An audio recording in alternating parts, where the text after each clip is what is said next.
La Semana Internacional de Cine de Valladolid, la Seminci, se suma también a la conmemoración de los 10 años desde que ETA dejara de matar, de ese cese de la actividad armada, y lo hace con el estreno en las salas del documental Impuros de Alberto Utrera. Son dos los protagonistas de esta historia real. Ellos no son actores, ellos son políticos, expolíticos en este caso, uno del Partido Popular y otro del Partido Socialista, que vivieron y sufrieron los años de plomo del País Vasco y que todos recordamos en nuestra memoria con mucho dolor. Ellos son Borja Sémper, exdirigente del Partido Popular en el País Vasco. ¿Qué tal? ¿Qué tal? Buenas noches. Y Eduardo Madina, exdirigente también del Partido Socialista de Euskadi. Gracias por permitirnos y colarnos en este día tan importante de estreno en Castilla y León Televisión. Gracias a vosotros. Bueno, ustedes son amigos desde hace mucho tiempo, tienen muchas cosas en común, desde luego que la edad, pero también una experiencia vital y política con muchas similitudes. Es verdad que sus partidos estuvieron muy enfrentados durante mucho tiempo y, bueno, cuando uno ve este documental, no sé si es una percepción mía, si la gente no sabe a qué partido pertenecían ustedes antes, es difícil identificarlos o catalogarlos en uno o en otro. Yo no sé si el hecho de que Eduardo Madina sufriera un atentado tan atroz como el que sufrió y que Borja Sémper supiera constantemente que estaba perseguido y que querían intentarlo también, eso une más que cualquier sigla política. Bueno, yo creo que lo que hace este documental es precisamente centrarse en el aspecto más vital, más humano de la trayectoria política, por ejemplo, en el País Vasco, pero también de una experiencia personal vinculada con el terrorismo o afectada por el terrorismo. Y quizás en este viaje, que se concreta en el documental, lo que se demuestra es que, aunque militaras en el Partido Socialista y aunque lo hicieras en el Partido Popular, con las diferencias de interpretación que unos y otros partidos pueden hacer, o los análisis políticos matizados o diferentes que pueden existir, las experiencias personales y vitales de las que se extraen muchas consecuencias o muchas lecturas, son muy similares. Aunque también las consecuencias personales, en el caso de Edu y la mía, puedan ser diferentes, la vivencia, la trayectoria y la forma de interpretar cómo el totalitarismo se mete en una sociedad, contamina toda la política, en este caso en el País Vasco, y afectando en muchas ocasiones la dialéctica política nacional, si quitas todas esas capas de la cebolla, pues queda el ser humano, queda la experiencia vital, queda la experiencia del individuo ante el totalitarismo, ¿no? Que esto es lo que fundamentalmente queremos o queríamos reflejar en este documental. Eduardo, imagino que esa experiencia vital es la que también nos ha unido desde hace muchos años, ¿no? Sí, es exactamente lo que ha explicado Borja, ¿no? Yo creo que es pertenecer a una misma generación en una época histórica enormemente marcada por una realidad, y es una realidad que en el lugar donde Borja y yo nacimos, en el País Vasco, había nacido también 30 años antes, se había sostenido en el tiempo, había arraigado, se había sujetado cultural y políticamente una organización que mataba. Y no se paraba a pensar mucho, mataba igual diputados, concejales del Partido Socialista y del Partido Popular, militantes de base, periodistas, empresarios, amas de casa, abogados, jueces, fiscales, policías, de todo. Mató todo lo que pudo, y si no mató más es porque no pudo matar más, ¿no? Así que esa es una experiencia lo suficientemente intensa y potente como para haber marcado el tiempo histórico de varias generaciones en el País Vasco, entre ellas a la que Borja y yo pertenecemos. En su caso, abandonó la política en 2017, el caso de Borja fue más reciente, en el 2020.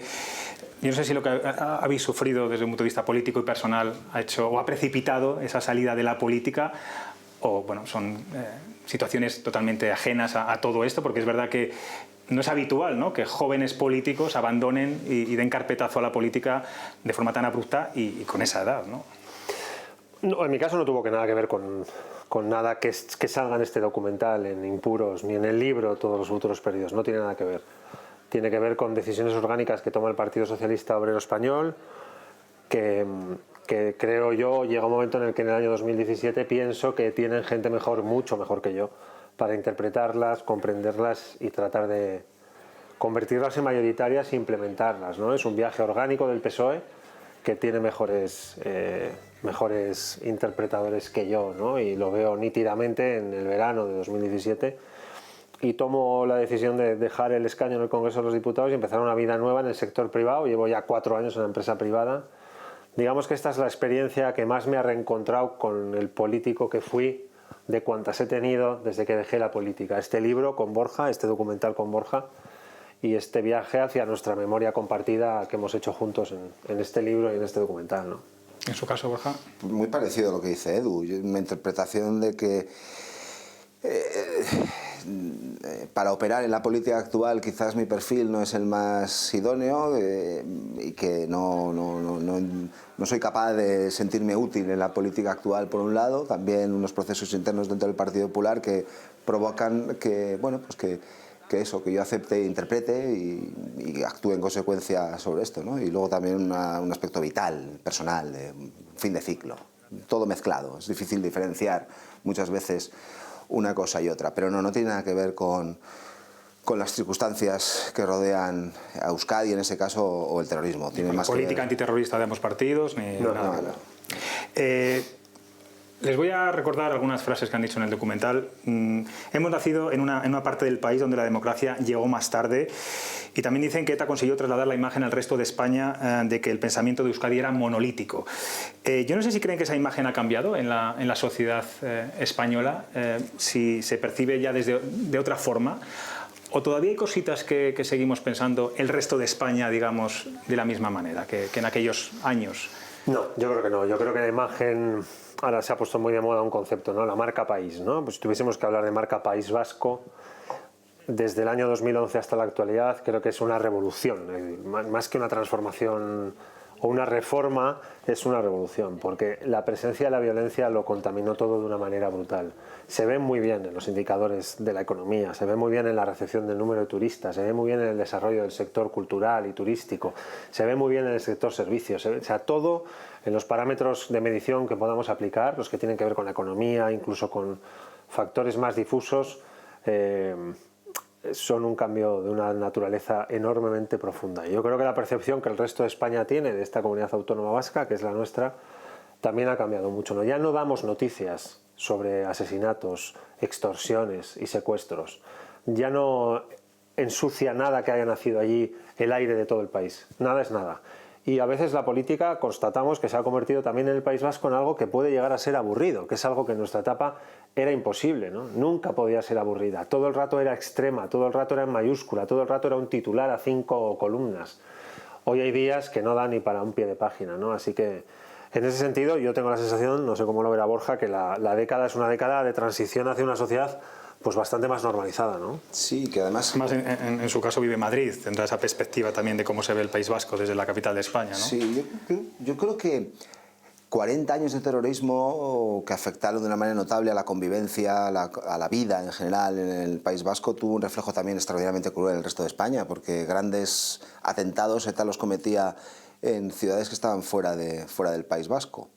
Y a pesar de eso, la sociedad española, y a pesar de enfrentarse a una organización terrorista que decía matar en nombre de todos los vascos, de una manera falsa y torticera, la sociedad española, en términos generales, se comportó de una manera extraordinariamente generosa también con los vascos, sobre todo con los vascos que estábamos en primera línea, ¿no? Y yo creo que tengo la sensación de que, más allá de excepciones, siempre supo diferenciar muy mucho la existencia de una banda terrorista del conjunto de la sociedad vasca.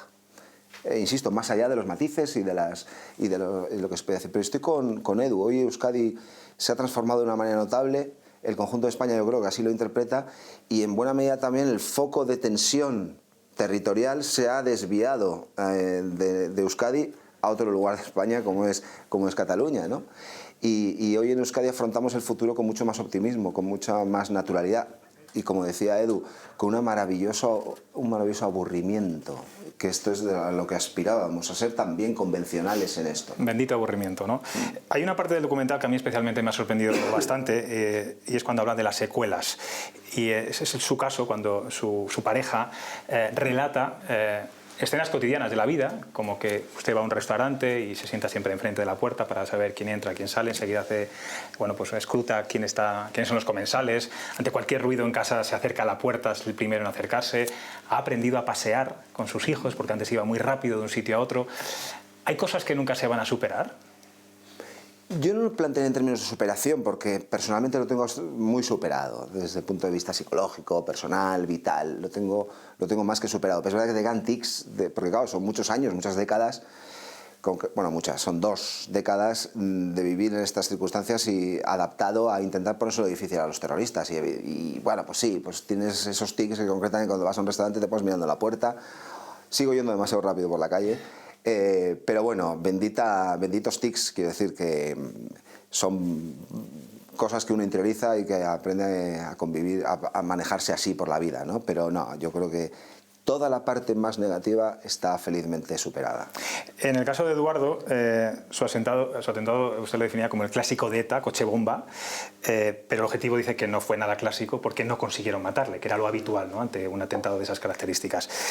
Dice que a veces se reprocha lo bien que lo ha superado.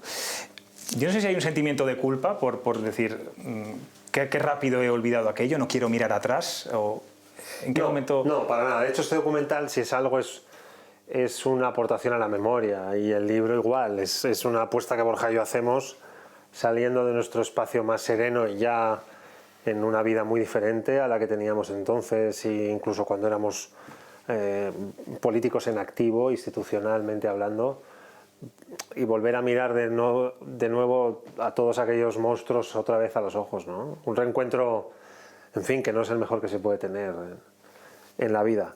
Pero lo hemos hecho por querer aportar a la memoria, porque en este duelo al sol que se está librando un poco entre el debate de la memoria y el olvido, pues nosotros somos los dos de la idea de que es mucho mejor que gane la memoria para que en la sociedad vasca del futuro y en la sociedad española del futuro, la que van a vivir nuestros hijos, pues a nadie se le ocurra caer en una posibilidad de repetición de nada que se parezca a lo que nosotros vivimos, ¿no? Así que nos decidimos aportar por la memoria, ¿no? Yo soy un firme convencido de la memoria. Lo que quiero decir en ese corte del documental es que a veces caigo en la trampa de quitarle valor a las cosas que me pasan en el día a día, cuando yo mismo a mí mismo me dije hace casi 20 años que quería dotarle de una mayor significación a las cosas cotidianas y a los hechos sencillos de vivir, ¿no? Y a veces no lo hago, se me escapan los días como días a los que no les presto especial atención o que incluso estoy deseando que acaben, y es ahí donde me reprocho a veces lo poco que aprendí en ese sentido, con que yo mismo, en mi imperfección, no recuerdo aquello para lo que me conjuré a los pocos días del 19 de febrero del año 2002. Y este reencuentro, revivir todo aquello, en este caso en un caserío cerca de Mondragón, sí, ¿ha servido como terapia? Bueno, por un lado ha servido para reencontrarnos y profundizar el uno en el otro, en la experiencia del uno y del otro, porque Edu y yo nos conocimos, yo creo que 3 veces a lo largo de la vida, nos hemos conocido, una siendo unos chavales con 14, 15 años, luego la vida cada uno le lleva por un camino.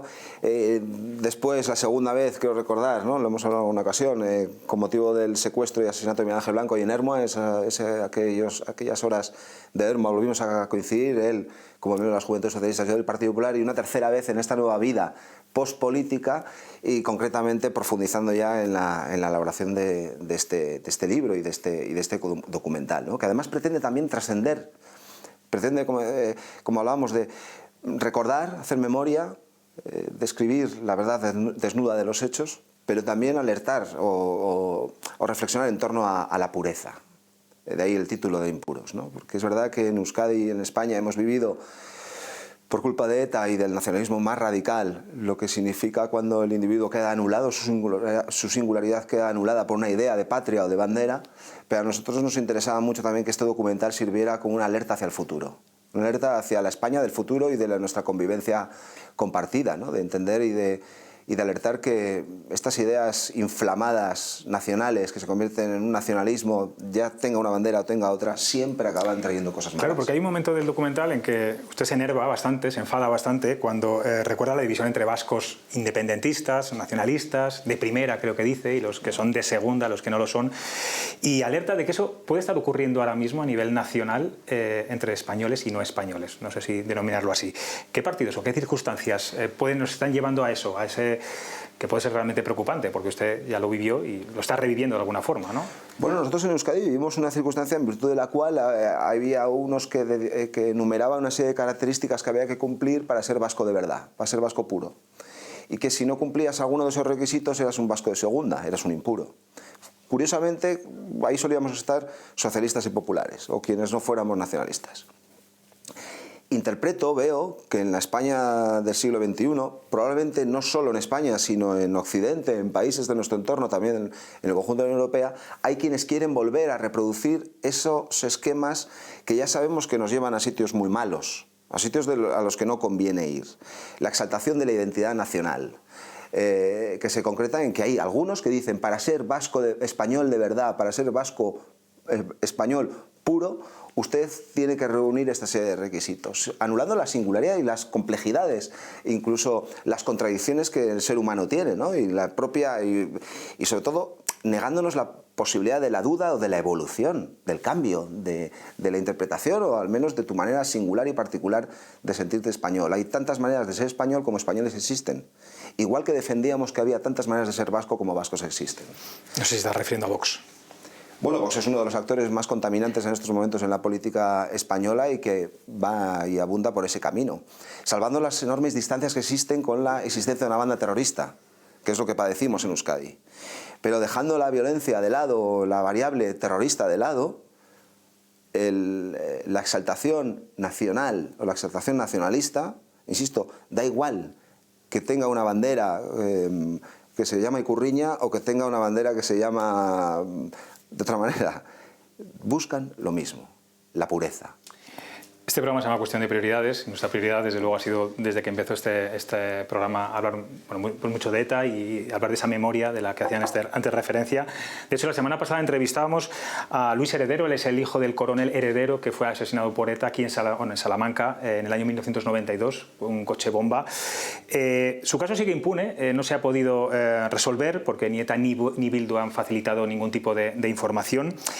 Y él decía el otro día en la entrevista que se negaba a decir que ETA ha sido derrotada porque no se han cumplido las 3 demandas que las víctimas del terrorismo exigieron, que es dignidad, memoria y justicia. Yo no sé qué le dirían ustedes a él y a más de 370 familias que todavía sus casos siguen sin hacerse justicia. Creo que era Eduardo el que decía en el documental que la justicia te resarce hasta niveles inimaginables, ¿no? No, vamos a ver, han ganado los buenos. Han ganado los buenos. Además han ganado después de un combate muy complicado y muy duro, que duró muchos años. Casi que si queremos se puede ver toda la democracia como un enorme proceso de paz. Desde que empezó la democracia ha luchado sin parar en múltiples frentes, en un frente policial, en un frente judicial, en un frente político, en un frente social, en un frente cívico, en un frente periodístico, en un frente educacional, y todo eso durante 40 años nos ha llevado al 20 de octubre del año 2011. Desde entonces hasta aquí ya no hay entre nosotros una organización terrorista. Anunció su cese definitivo no porque quiso, sino porque no pudo llevar a cabo los objetivos para los que fue fundada pues, casi 50 años antes, en el año 1959. Y unos pocos años después, con el presidente Rajoy en la Moncloa, anunció su disolución. Hoy hay una organización política que se llama Bildu, que está en las instituciones en función del voto que le da la gente, en cada ayuntamiento, en cada Parlamento, en el Congreso de los Diputados. Así que yo creo que sí, creo que ETA perdió y creo que la democracia ganó. Y es cierto, la justicia queda pendiente para casi 300 personas que han sufrido atentados de ETA y que no ha sido la policía o el Estado de Derecho capaz de encontrar a sus culpables y a sus responsables. Mi sugerencia sería que sigan investigando y que traten de encontrar la información necesaria para esclarecer todos los atentados de ETA que están pendientes de llevar a la sala de la Audiencia Nacional para que sus responsables paguen, porque es verdad, y eso sí lo sé por experiencia, que a las víctimas del terrorismo la justicia es casi un elemento de redención, de reinvención y una oportunidad de nuevo comienzo, ¿no? Volviendo a la actualidad, de las primeras palabras de Arnaldo Otegi justo hace una semana, el pasado lunes, reconociendo el dolor de las víctimas, pero sin condenar ni pedir perdón, a lo que dijo después en Eibar, en ese acto entre militantes, con militantes abertzales, sobre ese trueque de votos entre, yo te doy apoyos, yo te doy votos y vosotros me dais la libertad de algunos presos. Yo no sé si entre uno y otro se sintieron decepcionados y si aún así consideran que las palabras de Otegi ha sido un avance. Bueno, tampoco lo planteé en términos de decepción, porque cuando no esperas gran cosa, verbalmente no. Yo sí creo que es mucho más interesante oír a Otegi decir lo que dijo en cuanto al dolor causado que decir lo que decía hace 15 años. Y esto es un avance notable, es un avance singular, porque es él el que renuncia, es él el que se mueve hacia otro lado. Y esto objetivamente es algo positivo. Objetivamente es algo positivo. El problema al que nos enfrentamos es el contraste de las palabras con la realidad, con los hechos. Este es el gran reto también que queda a futuro, ¿no? Que todos aquellos que pueden intentar utilizar palabras o circunloquios para referirse a lo que sucedió y a lo que queda por hacer, dejen de hacerlo demostrando con hechos que las palabras están avaladas con esos hechos. Por ejemplo, que no vuelva a haber más recibimientos de presos de ETA una vez que salen de la cárcel en las calles vascas, porque no es un ejemplo cívico, no es un ejemplo cívico sobre todo para los más jóvenes. Otegi es el mismo que hablaba de nuestros presos saldrán a la calle. Bueno, ese tipo de cosas tienen que empezar ya muy seriamente a corregirlas, ¿no? Están bien las palabras, pero yo creo que tenemos que pasar al terreno de los hechos y de la misma contundencia que utilizaron para justificar el terrorismo, utilizarla ahora para proyectar una Euskadi de convivencia en la que, bueno, pues que los presos de ETA o los miembros de ETA pues no sean, insisto, en este caso concreto, recibidos en sus pueblos cuando salen de la cárcel como héroes, ¿no? Por ejemplo. Eduardo, ¿cómo lo ves? Pues mira, como estamos en la Seminci, yo me acuerdo mucho de una película que no compite aquí, pero que fue muy importante en el festival de la ciudad donde es Borja, el Festival de Cine de San Sebastián. La película se llama Maisabel y cuenta básicamente la relación de una víctima del terrorismo, en este caso de un dirigente socialista asesinado por ETA, Juan Mari Jáuregui, y uno de los miembros del comando que asesinó a ese dirigente socialista. Yo creo que es muy interesante ese viaje de Ibon Etxezarreta, interpretado por un actorazo que se llama Luis Tosar, porque podemos ver en él una curva entera que es a donde quiero ir, ¿no? Es la curva de un atentado, la justificación política de un atentado, el inicio de una duda y la transición hacia el objetivo final, que es donde Luis Tosar resulta más creíble de toda la película, ¿no? Es en el rechazo completo y total de lo que unos cuantos años atrás había hecho. Un rechazo sano, definitivo y completo y total. Yo creo que esa es una gran película para que los dirigentes de la izquierda abertzale la vean, porque en ese viaje yo creo que tienen una pista de algo que sería incluso muy sano para ellos mismos. ¿Qué creéis que hemos hecho mal entre todos para que las nuevas generaciones no sepan qué hizo ETA, no conozcan la figura de Miguel Ángel Blanco, tengan más presente casi la guerra civil española que lo que ocurrió hace tan solo 10 años? ¿Qué reparto de culpas hacéis ahí?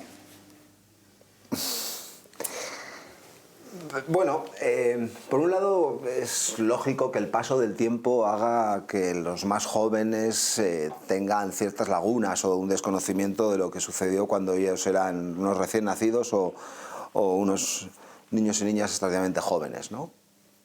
Yo lo vinculo mucho con nuestra incapacidad para saber ganar y la incapacidad que demostramos los españoles en demasiadas ocasiones para escribir nuestro propio relato y para reconocernos en la historia.